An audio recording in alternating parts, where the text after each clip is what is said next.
Hey friend, I heard you were ready for citrus season, and I got the perfect thing for you.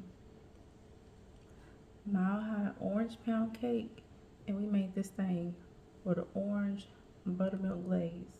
Yeah, with a little color so you can tell what it is and what it ain't. Alright, so let's go ahead and get into it. Let me show you how to whip it like butter. Come on.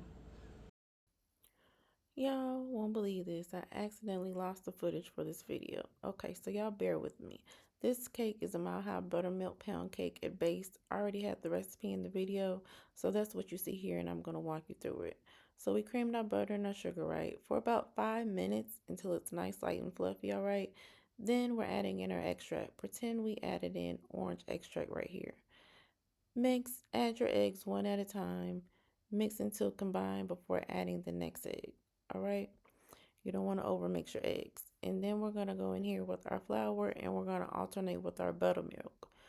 When we add the flour, we're going to go ahead and add our food coloring here. So pretend we're adding our orange food coloring right here and the batter is turning orange.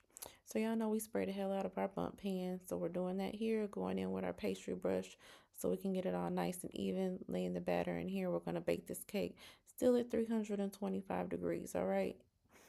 Take it out, let it rest for about 10 minutes before you remove it from the pan. Allow it to completely cool before you add the icing or the glaze, okay? So to make the glaze, we're using buttermilk, y'all. It was really different, really good for this recipe. So we started out with some orange extract, adding in the buttermilk.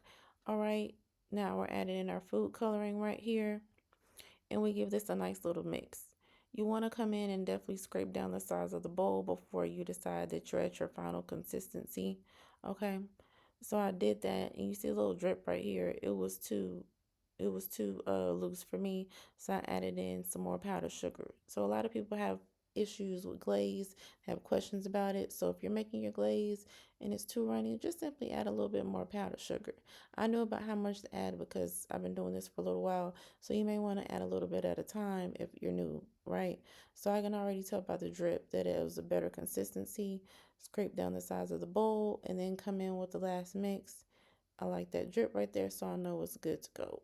It's Even though I went ahead and applied the glaze immediately, which is what you want to do, you don't want your glaze to settle because it's going to start to stiffen up, right? I already knew my glaze is going to stiffen up a little bit, so I made sure that it had a good drip, right, before I decided that's my final consistency. Cutting you all a nice slice so you can see that it's not too orange. It's a nice Easterish color. The glaze is rather orange, but you can tone it down by adding less food coloring, and that's our final result.